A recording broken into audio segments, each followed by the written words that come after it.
Michael, am I wrong, Michael? I mean, the weather here is like one day it might be nice, then the next couple of days it's crappy, then it's nice. It doesn't seem like when I was young, like the summers it used to be. I mean, it's like everything is reversing. Here too. But what you tend to see, right, is that in this kind of a situation where you've got an entity that's actively trying to control it, right, using whatever they're trying to use, weather machines or geoengineering or whatever, what you're seeing is that they're attempting to flatten it out so that it's not too hot or too cold. It's just this kind of constant. And, you get bands where it'll be constantly kind of lukewarm and constantly hot and constantly cold. Then you can make decisions, right?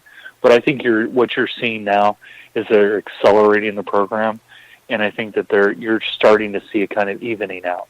Because what I don't see anymore here are I don't see the wild shifts where when I was a kid, and I'm particularly sensitive to this because my parents didn't have air conditioning, when it would be cold, it would be like, it doesn't snow here, but it would be very cold. Very cold for us. It'd be like, 40 degrees, right? But now, in those times, 30 degrees, 40 degrees. Now it's more like 50 degrees. And where it used to be like 110 degrees, now it's like 90, 95 degrees, or maybe 100. But I don't see those wild, that kind of, the way it works for us is that as you went into the summer, it would slowly rise. By the time you got to August, it was pretty damn hot. And then into September, it was pretty damn hot. And then in October, it would just plummet. And it would start raining all the time and whatever. But now, you kind of, it's not like that. It's just kind of a gentle slope and then a gentle slope down, right? I'm just so worried. Whatever they're doing, it could backfire. I was listening to one scientist here a couple months ago. He was talking about we could go into a mini ice age like overnight. And them playing around, he was mentioning HARP at one point, talking about the chemtrails and everything else that they're trying to control. Let's face it. I mean, we don't know how things are going to react. So, I mean, we could, And they don't either. Yeah, and that's what's scary.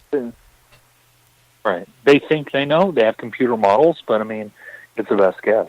I mean, if you really want to talk to somebody who will give it to you straight, there's a guy named Guy McPherson. Interview Guy McPherson because he will lay out a climate change model that will scare you. It is frightening, and he was a professor at Arizona State. He's legit, and he'll tell you. I'll tell you, I talked to him a long time ago. It seems to be coming to pass. What he was talking about. It's slow. It's gradual, but it's not as slow or gradual as we're told. We're told that we'll see sea level rise, in maybe 150 years, it'll go up 6 inches, right? I mean, we're already seeing higher than that now. So, but like I said, the prophecy of Alternative 3 was an ice age eventually. So I think that's where we're headed. Yeah, and it might be a lot sooner than, what the government is even forecasting. I mean, before, even I'm going Al Gore days, they were talking about, Florida, after so many years might be underwater. Right. Now, they're talking maybe 10 years from now, you're going to start seeing things going underwater. This is what I will tell you. A long time ago, I came across a series of articles about a thing called Chinese ghost cities. And basically, there were a bunch of cities that the Chinese had built that were effectively habitated by no one, right? And pretty massive cities, movie theaters, malls, bowling alleys, parks, and they kept them all up, and they were occupied by no one. And they're huge, right? And I got curious one day. It actually came to me in the shower. A lot of things come to me in the shower. I've never understood that. But it dawned on me in the shower, I should go look at where these things are actually positioned. And it turns out that at least two of them are positioned where beachfront property should be if the sea levels rise, and two of them are positioned at where the proposed glacier line is in Mongolia. So assuming there's an ice age, where the glacier line will end is where these two cities are, approximately. Because, you can't tell 100%. But it's a very, very interesting thing. Well, and it seems to oddly match what's going on. Well, they were preparing themselves. That's what it is. I saw some of these pictures. It was leaked out on the internet a couple years ago. I mean, you're talking about skyscrapers, everything, like you're talking about. And they build it and they maintain it, but you're right, nobody lives there. Yeah, nobody lives there at all. Yeah, and wow. I find that they're completely empty. And then there's a couple of them in Africa too. Yeah, I just makes me wonder that somebody out there knows what's going on. They're preparing themselves, for they can evacuate certain people, for they can continue on. I don't know. That's right. That's basically the idea, is that they build something that's large enough so that they can hold, whatever percentage of the population that they've determined that they want to save. And, that was the same concept with the bunkers, right? You build a bunch of bunkers, but you can't build enough. That's why the project failed. Yeah. I don't know.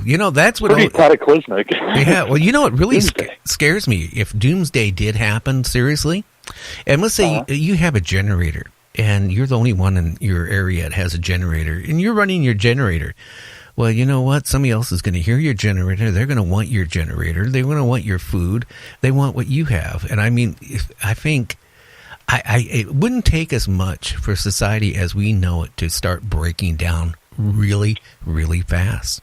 And, Well, they say you're 5 days away. Probably. I mean, the stores don't even have enough food for more than a day or two, and they're going to be out of food. You won't have fuel. Right. I mean, and again, if something happened to I don't understand this country, too, with the grid system. I mean, why haven't we prepared ourselves? If our grid system went down, I mean, we pretty much are, pardon my language, screwed. Well, what's funny is that a lot of solar panels, right? A lot of people think just because they have solar panels they're safe. There's I learned this when I got solar panels. That in most situations, at least here, they're required actually to put a cutoff into the solar panel system when the grid fails, that the solar panels switch off. Because the idea behind it is that if the power fails, but I'm still generating power because I have solar panels, then I'm feeding that back into the grid. And that the people working on the grid may not know that, and it would electrocute them. So they actually disable the solar panel output when the grid fails, unless you have a battery. Yeah, but there's supposed to be switching involved where it automatically shuts it off, or that wouldn't happen. But then let's look at it this way. If the grid system went down, let's face it, where are our transformers made? They're made not in this country anymore. So if we ever had something that it took out the grid, we're talking about we don't have enough transformers to even get the grid back. Well, I'll tell you a story. A long time ago, I worked at a place, and we had a huge transformer that was actually a 3-phase transformer, right? Real old school, ginormous. I mean, it was huge, right? And it powered our building. And unfortunately for us, the building was located near a freeway. And the freeway, only thing between us and the freeway was a cyclone fence. And so what would happen every once in a while is that somebody would veer off the freeway and go through the cyclone fence. And the first thing they would hit is the telephone box, because it's right off the freeway. And they literally knock it off, and there go the phone lines and their internet access and everything else. And then you run the risk of them hitting this transformer. Well, so one day the power company decides, gee, that's not a good idea. And plus this thing seems to be putting out bad, dirty power because it's getting old or whatever. And it's about to fail. So they took it offline. And of course we lost power, right? So and they're doing an emergency repair. So they're going to try to harden it. They're going to put concrete around it, whatever. But they're also going to replace the transformer because it's on the verge of failing. So the first thing they do is they dismantle the transformer, they rebuild the transformer on site to try to fix it, turn it back on. We're not even at the concrete part. We're just trying to get the transformer working again. Doesn't work. Okay, we need to get another transformer. So obviously we're like, okay, well, how long is it going to take? Because we're out of power, right? We have to send everybody home. And they're like, well, we're not sure. We have to find one, and then we have to get it here, okay? This is just a big transformer. It's not like super rare or anything. It's just a big transformer. This is what they're telling us. They finally located one in Southern California. So they loaded on the back of a semi, and they drove it up here from Southern California. And then they put it in. They basically had to buy it off a Southern California Edison, and then transfer it into their inventory, then truck it out to where we are, plop it in the ground, bolt it in, and then turn it on. The whole thing took like 3 days. Yeah. Well, could you imagine if that happened 1,000 fold, or more? There isn't enough transformers. That was one transformer. There's not enough transformers. Oh. Yeah, that's what they're talking about. They're all made in Pakistan and India because they don't have no laws, for contaminants, because the oil they use is so toxic, and right. They're all handmade pretty much. We haven't built one in this country since the 60s. So, I mean, let's face it, if our grid system went down, it's going to be taking these transformers out. Have a problem. Yeah, we would have a problem for not a day or 3 weeks or 3 days. You're talking years. And months. I just don't... Months, if not years. Yeah, and I don't think this civilization in this country could take it. I don't even think people could even take care of themselves after maybe a week. Well, I told you, you're 5 days from total societal breakdown. That's what I read somewhere once. Because, there's, once the power goes, it's like, how do you get your water? How do you get your gas? All these mechanisms are powered by electricity. So, again, that's why they built bunkers. They built enough that they can house the people they care about. The ones that are real high value people, they take them out of here. That's what it basically came down to. And the rest of everybody, they just kind of leave you to fend for yourself. Yeah, and that's what it's going to... I don't know how you feel, Michael, but I know that, put it this way, it would be unrest within a week. When people go to the store and they can't buy any food, or they can't use their credit. They get scared. You can't get money from the bank because the bank can't give you any money. All the systems are down. I mean, we're really screwed if that happens. Well, I know what it's like. I was here when the earthquake happened in '89, and we maintained power, because it wasn't that cataclysmic. Contrary to what people think, right? It wasn't that cataclysmic. I mean, in San Francisco, it sure was, and in Oakland and the areas around there, it was devastating. But, here, it was not as impactful, right? It was just a real bad shaker, and things fell down, and it screwed up the stores. And I remember that pretty much all the stores were closed for at least like a few days. But what they were doing is that they had, I think at one point we lost power, and they were, because nobody prepared, they had manually opened the doors, right?